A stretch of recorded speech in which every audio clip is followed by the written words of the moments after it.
Bonjour à tous, j'espère que vous allez excellemment bien. Et aujourd'hui, on va parler sport mécanique, on va parler Formule 1. Alors, j'ai sorti mon petit cahier rouge, et oui, j'ai fait des frais pour prendre des notes. Je suis comme Mao Tse-tung maintenant, j'ai un petit carnet rouge. Et on va faire le résumé de ce Grand Prix, savoir ce qui s'est passé dans la course. On va faire un débrief un petit peu différent des autres fois, tout simplement pour plusieurs raisons. Il y a une raison technique. J'ai pas regardé le Grand Prix en direct, enfin surtout les qualifications, et donc j'ai dû récupérer tout ça après.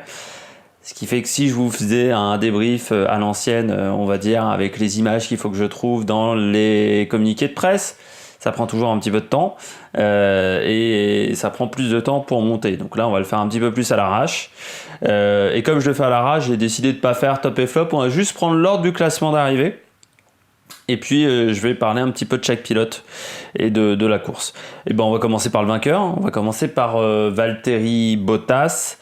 Bon Grand Prix de Bottas qui pourtant part assez loin en qualification.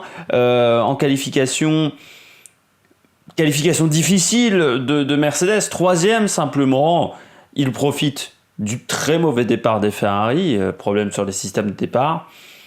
Avec le faux départ de Vettel. Alors, il faut savoir que Vettel n'a pas eu de pénalité pour une raison simple pour Vettel, selon les commissaires, c'est toujours la propos des commissaires, son mouvement, le mouvement de la voiture était dans la marge de tolérance pour un faux départ. Il faut savoir qu'il y a des capteurs qui sont dans la piste, qui permettent de savoir quand il y a des faux départs, tout simplement. Ils regardent les mouvements de la voiture. Là, il semblerait que ce mouvement soit dans la tolérance, qui est une tolérance, ça permet de l'apprendre, il y a une tolérance, un peu comme en athlétisme. Et donc, Vettel n'a pas été pénalisé. Dans le cas de Bottas, on le savait qu'il avait un bon rythme de course, très bon en EL2, très bon en EL1 également, donc on savait qu'il y avait un bon rythme, en termes de rythme de course, il allait être difficile à aller chercher. Par contre, en qualif, il s'était raté. Peut-être aussi que la Mercedes, on le sait, elle aime moins quand il y a un peu de perturbation. Il y avait du vent en rafale, donc forcément ça perturbe un peu plus l'aéro de la voiture. En course, il y en avait moins lors de l'après-midi. Ça a moins gêné Valtteri Bottas qui a eu une course tranquille. Je voudrais vous faire remarquer quand même 1h21 simplement de course à Suzuka, c'est assez rare. Il n'y a pas eu de safety car. Donc ça a été un Grand Prix très limpide à part les quelques encartades au début. Après ça a été plutôt tranquille. Après les 4-5 premiers tours c'était bon, c'était lancé. Il a géré également le coup des pneus qui tenaient pas parce que tous les patrons d'écurie je vais le refaire. Tous les patrons d'écurie pensaient que les pneus allaient tenir 25-30 tours facilement, c'est ce qu'on nous avait dit, que les pneus soft tenaient tranquillement.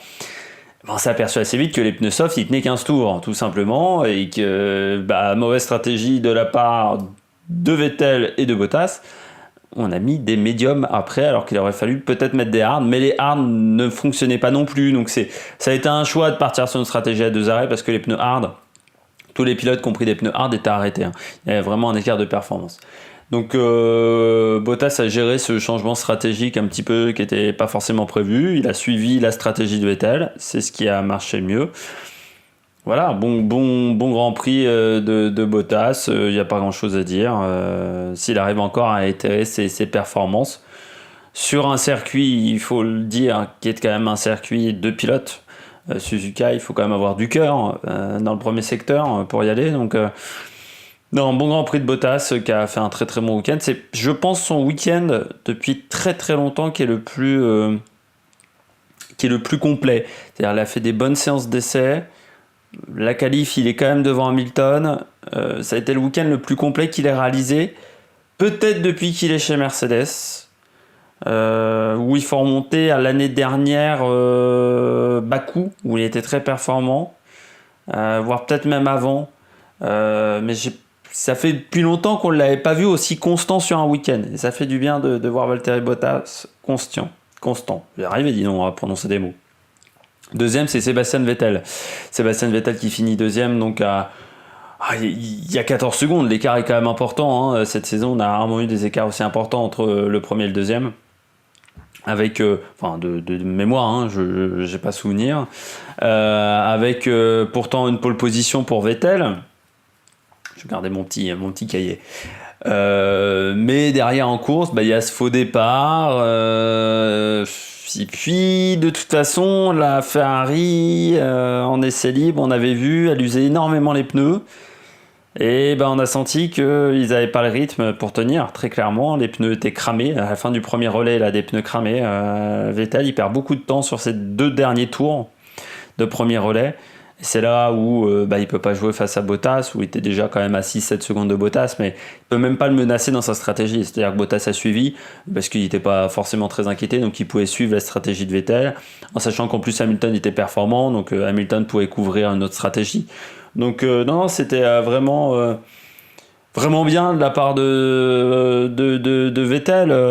Après, bon voilà, le rythme de course est un ton en dessous, parce que c'est une voiture qui a moins d'aéro. Donc c'est une voiture qui foncièrement surchauffe un peu plus ses pneus, donc use un peu plus ses pneus. Tout simplement parce qu'elle dérape un peu plus de l'arrière que la Mercedes. Mais elle a été favorisée par le vent de face en qualification, mais qui était encore une fois un peu moins fort en course. Mais c'est une voiture qui est toujours très performante en qualification. C'était le cas également en Russie. Par contre, en Russie, le niveau de performance également pour Leclerc était moins bon en course. C'est une voiture qui va vite en qualif. Il faut encore qu'ils travaillent le rythme de course. Pour l'instant, ils usent plus les pneus que Mercedes. Donc il va falloir qu'ils améliorent et qu'ils travaillent un petit peu sur le châssis. Ils usent même plus les pneus que Red Bull, qui après ne fait pas une très grande saison, mais on fera un bilan. De toute façon, à la fin de l'année, il y aura un grand bilan de cette saison 2019 de Formule 1. Vous inquiétez pas, parce que Red Bull, il y a eu des bonnes courses, mais là, depuis quelques Grands Prix, c'est quand même assez décevant. On revient tout de suite sur Lewis Hamilton, 3e. Stratégie particulière pour Hamilton. Ils se sont fait avoir, tout simplement, Mercedes, par le manque de roulage également. Le fait que la piste... Alors, par 2 choses. Premièrement, il y avait le manque de roulage. Ils n'ont pas roulé le samedi. Il y a eu une heure de séance en moins. Voilà, donc forcément, c'est du temps que tu perds à travailler sur ta voiture, surtout qu'en EL2, ils ont quand même dû faire un tour rapide, un run rapide quasiment de qualification. Donc ils ont perdu, par rapport à un week-end traditionnel, je pense, bien 1h20 par rapport à un week-end traditionnel, si tu prends tout ça en compte. Il y a 1 heure de L3 qui est dégagée, mais également les 20 dernières minutes où c'est quasiment des qualifications, on ne travaille plus sur la voiture.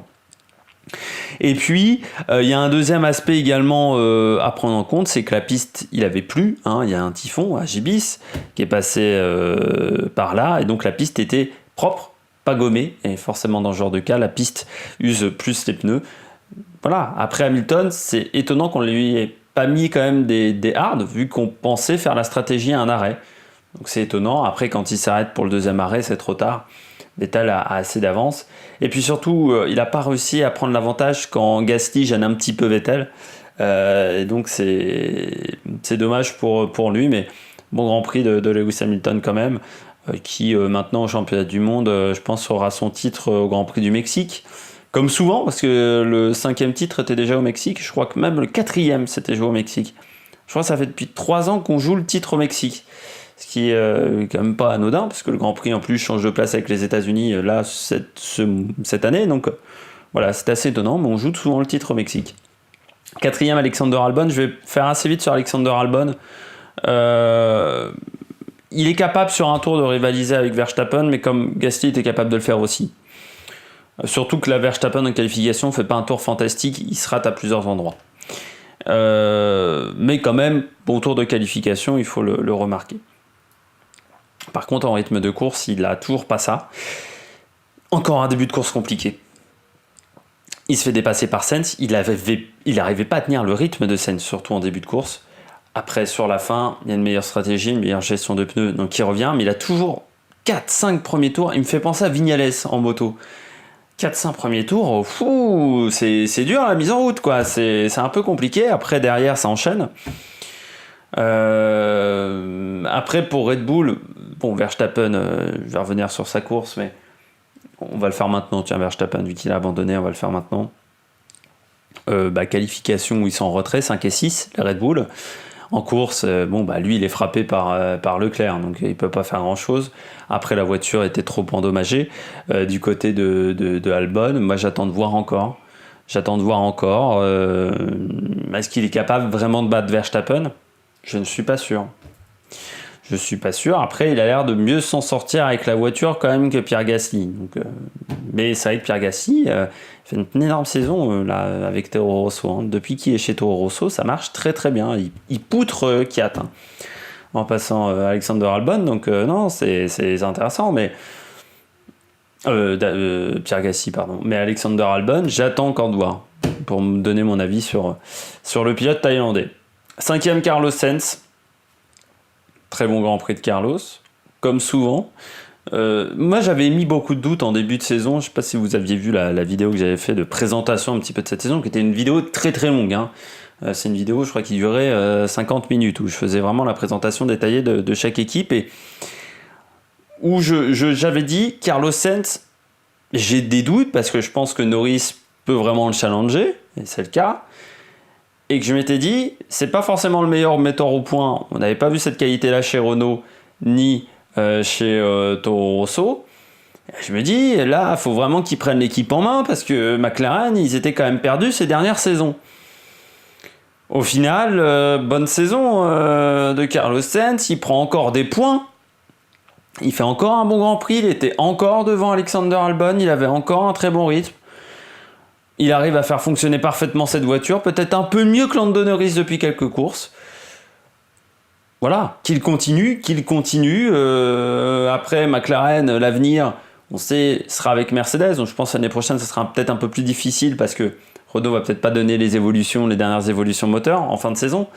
Mais surtout, après, avec Mercedes, il faudra retravailler avec un autre moteur. Donc ça peut provoquer des petites variations.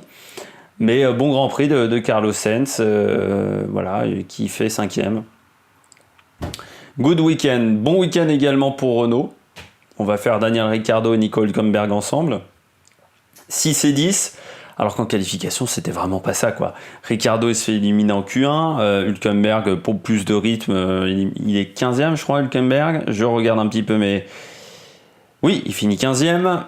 Ricciardo, voilà, ils étaient vraiment dans les mêmes eaux, c'est-à-dire qu'il n'y avait vraiment pas de rythme, avec un aileron avant qu'ils ont apporté. Alors je sais pas, c'est parce qu'ils ont eu beaucoup de mal à le faire fonctionner cet aileron avant, ou c'est parce qu'il n'est pas performant. Tout simplement, cette évolution ne marche pas. Mais au final en course, ça a marché. Là, par contre en course, alors ils ont profité bien entendu hein, de l'encartade entre Charles Leclerc et Verstappen, de la pénalité ensuite derrière de Charles Leclerc. Mais au final, très bon Grand Prix de Renault, qui marque encore des points, alors qu'il marque autant de points que McLaren, mais dans l'optique d'une bagarre pour la 5e place face à Toro Rosso, face à Racing Point, face à Haas, ils prennent de l'avance là maintenant pour ce classement. On continue avec Charles Leclerc.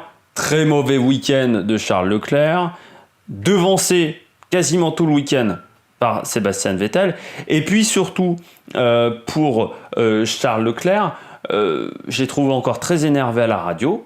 Le départ, il fonce sur Verstappen quand même, il se déporte vraiment de manière importante sur Verstappen. C'est-à-dire, il a cru que la piste il était tout seul sur la piste. C'est-à-dire, il se décale. On est au départ, forcément, il y a du monde autour de lui. Et il n'a pas vu Verstappen. Pour une fois que Verstappen n'a rien à se reprocher sur cette action-là, il faut le souligner aussi.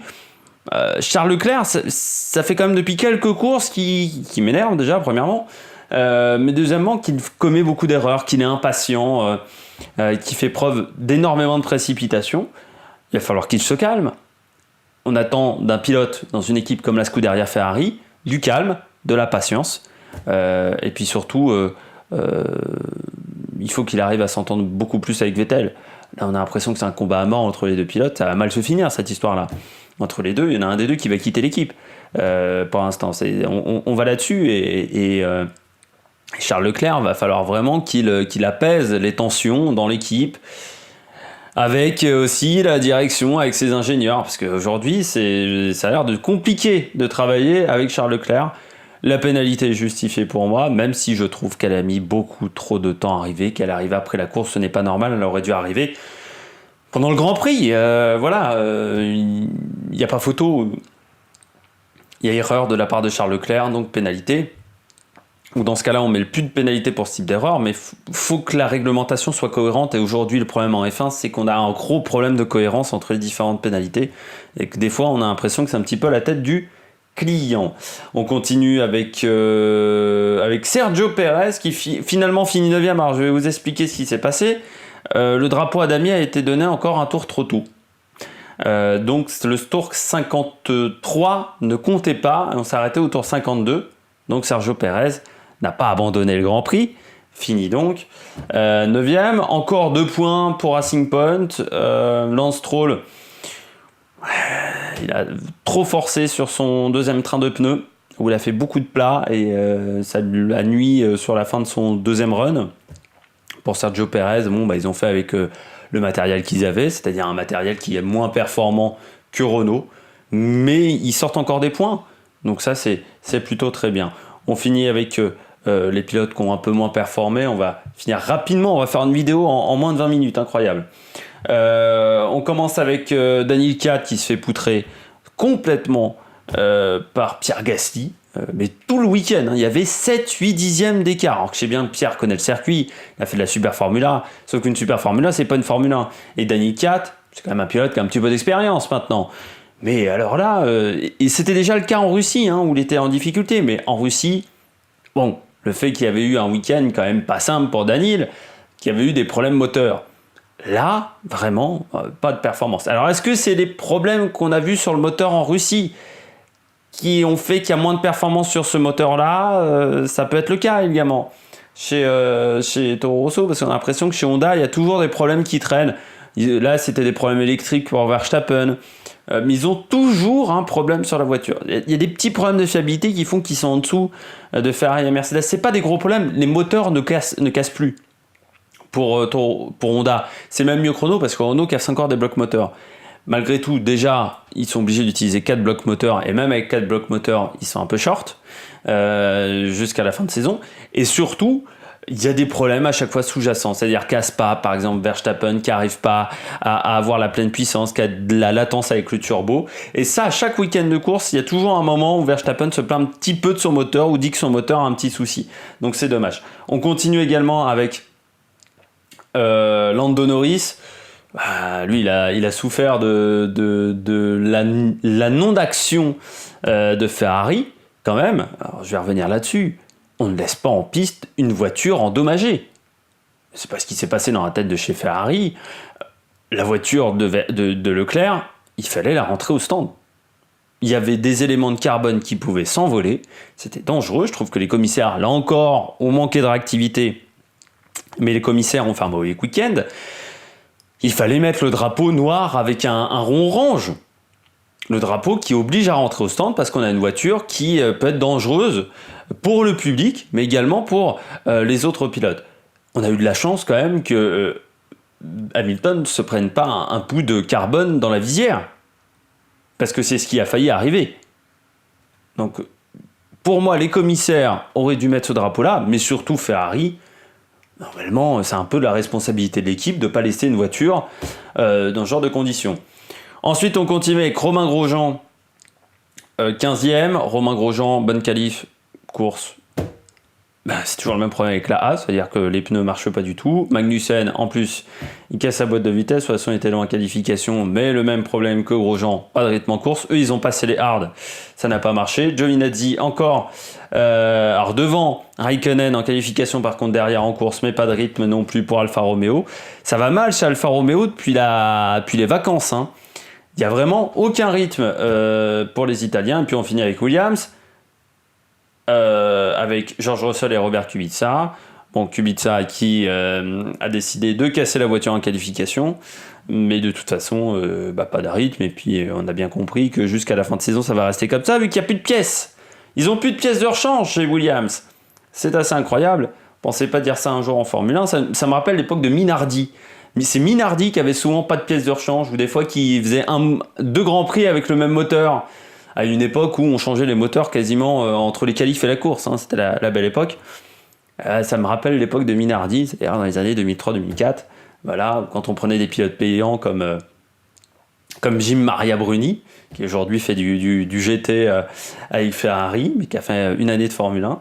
où il y avait Zolt Baumgartner, je crois. C'est comme le mec qui a sauté en parachute, là, qui avait fait la plus longue chute libre là, avec Red Bull. C'est à peu près le même nom, qui était hongrois, et les deux étaient des quiches monumentales. Enfin, à l'époque, en F1, Bruni n'avait pas la bonne voiture, mais je pense que le hongrois était vraiment une quiche. Je crois que son père était chanteur. C'est comme ça qu'il y avait de l'argent. Enfin, c'était les pilotes payants.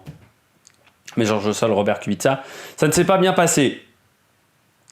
Mauvais week-end, et puis le coup des pièces, l'amateurisme de Williams depuis le début de saison, on va pas revenir là-dessus. 3 pièces de suspension alors que c'était interdit d'en avoir plus de 2. Donc les mecs savent pas compter sur leurs doigts. Et puis les rétroviseurs qui n'étaient pas non plus homologués, donc ils ont pris du retard à ce moment-là. Déjà que la voiture est à la bourre, ensuite elle n'est pas réglementaire. Derrière, ça te plombe la saison avec une équipe qui en plus n'a plus beaucoup de moyens, il faut très clairement le dire. On fait un petit point sur le classement, rapidement. Alors Lewis Hamilton, 338 points, ça va être compliqué d'aller le chercher. Bottas maintient le suspense quand même avec 274 points, 221 pour Charles Leclerc, qui a maintenant 9 points d'avance sur Verstappen et Sébastien Vettel, qui sont qu'au 4e. Derrière, on retrouve Carlos Sainz, qui passe devant Pierre Gasly pour 3 points, qui prend donc cette 6e place. Alexander Albon, 64 points, qui reste 8e. Ricardo Hülkenberg, et puis Romain Grosjean, toujours 17e, avec simplement 8 points. Et puis au classement constructeur, Mercedes, champion, remporte le titre avec 612 points. Ils ne peuvent plus être rattrapés devant Ferrari, 433 points, qui je pense va conserver cette 2e place devant Red Bull. McLaren avec 111 points, Renault 77, 59 pour Toro Rosso, Racing Point 54, comme quoi Renault pour la 5e place aussi, il va falloir commencer à aller les chercher désormais.